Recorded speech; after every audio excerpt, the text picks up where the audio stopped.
यहाँ पे दो वाटर टैप्स हैं, एक छोटा एक बड़ा, जो कि एक टैंक को फिल कर रहे हैं। अगर दोनों को मैं चला दूं तो टैंक फिल होता है इतने घंटे में।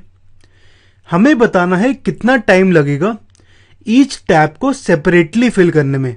यानी अगर छोटा वाला टैप चलाता हूं तो उसे कितना टाइम लगता है टैंक फिल करने में, ऐसे ही बड़ा वाला टैप चलाता हूं तो उसे कितना टाइम लगता है टैंक फिल करने में, हमें यह निकालना है। हम मान लेते हैं कि time taken by smaller tap tank को फिल करने के लिए ये लगा x आवर्स। अब अगर एक टैप को लगते हैं 3 घंटे टैंक फिल करने के लिए, तो उसने 1 घंटे में फिल किया होगा 1/3 ऑफ टैंक। यानी अगर x घंटे लगे तो volume of tank filled by smaller tap in 1 hour होगा 1/x। ऐसे ही हम लार्जर टैप के लिए करते हैं।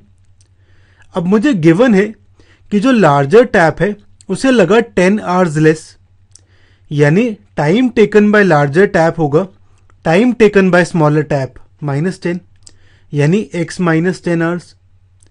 अगर इतना टाइम लगता है लार्जर टैप को फिल करने में, तो वॉल्यूम फिल्ड इन 1 आवर होगा इसका डिवीजन, यानी 1/x -10।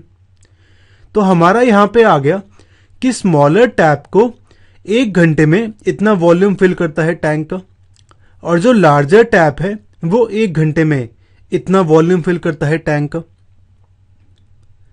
अब हमें गिवन है कि दोनों टैप टोटल मेरा फिल करते हैं 9/3/8 आवर्स में, यानी time taken for both taps to fill the tank ये इतने आवर्स होगा। इसे मैं फ्रैक्शन में कन्वर्ट करूं तो 8 मेरा 9 से मल्टीप्लाई होगा, +3 न्यूमरेटर में आएगा, डिवाइडेड बाय 8, यानी 75/8 आवर्स। तो इतने घंटे लगे मेरे दोनों टैप्स को फिल करने में टैंक को। अब tank filled by smaller tap 1 घंटे में 1/x है, तो इतने घंटे में होगा 75/8 इंटू 1/x, यानी 75/8x। ऐसे ही tank filled by larger tap in 1 hour है 1/x -10, तो इतने घंटे में उसे लगा होगा 1/x -10 इंटू 75/8, यानी इतना। तो स्मॉलर टैप ने इतने घंटे में इतना फिल किया, लार्जर टैप ने इतने घंटे में इतना फिल किया। अगर मैं मान लूं कि स्मॉलर टैप ने फिल किया 1/3 और लार्जर टैप ने फिल किया 2/3, तो दोनों का सम मेरा 1 होगा। तो यहां पे tank filled by smaller tap in 75/8 hours plus tank filled by larger tap इन इतने आवर्स, ये मेरा होगा 1 के इक्वल, यानी 75/8x प्लस 75/8x -10 ये होगा 1 के इक्वल। अब हमें इसे सॉल्व करना है। अब यहां पे मैं 75/8 को कॉमन लेता हूं, ये कुछ ऐसे बचता है। हम एलसीएम लेते हैं। अब यहां पहले मैं 75/8 को राइट साइड ले जाता हूं, कुछ ऐसे। अब लेफ्ट साइड एलसीएम लेते हैं, तो ये मेरा कुछ ऐसे आ जाएगा।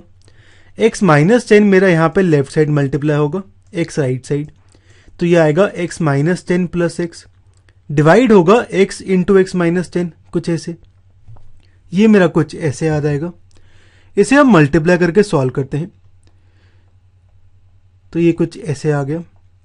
तो मेरी यहां पे क्वाड्रेटिक इक्वेशन जो है वो कुछ ऐसे आ गई। अब हमें इस क्वाड्रेटिक इक्वेशन को सॉल्व करना है और x की वैल्यू निकालनी है। मैं इस क्वाड्रेटिक इक्वेशन को सॉल्व करूंगा बाय क्वाड्रेटिक मेथड। इस मेथड में हम सबसे पहले इक्वेशन को कंपेयर करते हैं ax² plus bx plus c से। a होता है मेरा वो नंबर जो x² से मल्टीप्लाइड है। यहां पे 8 मल्टीप्लाइड है x² से, तो a की वैल्यू 8 होगी। b होता है वो नंबर जो x से मल्टीप्लाइड है। यहां पे -230 मल्टीप्लाइड है x से, तो b होगा -230। और c मेरा कांस्टेंट होता है, तो 750 कांस्टेंट होगा यहां पे, तो c आएगा 750। तो यहां पे a, b और c की वैल्यू आ गई। अब हम d की वैल्यू निकालते हैं। d होता है b² - 4ac। मैं b, a और c की वैल्यू पुट करता हूं, कुछ ऐसे, ये कुछ ऐसे आ जाएगा।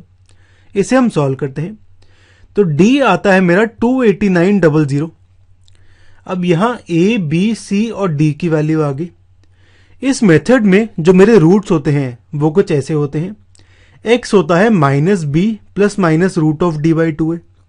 मैं यहाँ पे b, d और a की वैल्यू पुट करता हूँ, ये कुछ ऐसे आ जाएगा। इसे हम सॉल्व करते हैं। अब माइनस और माइनस 230 माइनस माइनस प्लस हो जाएगा, ये आएगा 230। 2 इंटू 8 हो जाएगा 16, कुछ ऐसे। अब यहाँ पे हम रूट हटाते हैं। जो मेरा 28900 है इसे मैं लिखता हूँ 289 इंटू 100। 17 का स्क्वायर होता है 289, तो रूट ऑफ 289 अलग कर देता हूँ, रूट ऑफ 100 अलग। रूट ऑफ 289 होगा रूट ऑफ 17 का स्क्वायर और 100 होगा 10 का स्क्वायर। मेरा स्क्वायर और रूट कैंसिल हो जाएगा ऐसे ही यहाँ पे, तो आएगा ये 17 यहाँ से और 10 यहाँ से, 17 इंटू 10, यानी x की वैल्यू आएगी 230 प्लस माइनस 170 बाई 16। अब यहां पे मैं प्लस को अलग सॉल्व करता हूं, माइनस को अलग। अगर मैं प्लस को सॉल्व करूं तो ये होगा 230 प्लस 170 बाई 16 यानी 400 बाई 16। इसे मैं सॉल्व करूं तो x की वैल्यू आती है 25। ऐसे ही अगर माइनस ले लूं तो ये होगा 230 माइनस 170 बाई 16 यानी x होगा 60 बाई 16 यानी 15 बाय 4। अब हमें निकालना था time taken by smaller tank और time taken by larger tank, तो हम वही निकालते हैं। मैं पहले x की वैल्यू 25 के लिए ये वैल्यूज निकालता हूं। अगर x की वैल्यू 25 है तो time taken by smaller tap होगा x के इक्वल यानी 25 आवर्स, और time taken by larger tap होगा x माइनस 10 यानी 25 माइनस 10 15 आवर्स। तो 25 और 15 आवर्स लगते हैं इस टैप को फिल करने के लिए, सॉरी टैंक को फिल करने के लिए। अब अगर मैं x की वैल्यू लूं 15 बाय 4 तो स्मॉलर टैप को फिल करने का टाइम लगेगा x यानी 15 बाय 4 आवर्स, और लार्जर टैप को फिल करने का टाइम होगा x माइनस 10 यानी 15 बाय 4 माइनस 10। लेकिन ये मेरा आएगा माइनस 25 बाय 4, तो मेरा टाइम नेगेटिव में आ रहा है, लेकिन टाइम तो कभी नेगेटिव में आ ही नहीं सकता, तो यहाँ पे x की वैल्यू 15 बाय 4 पॉसिबल ही नहीं है। तो यहाँ पे मेरा एक ही सॉल्यूशन है, 25 और 15।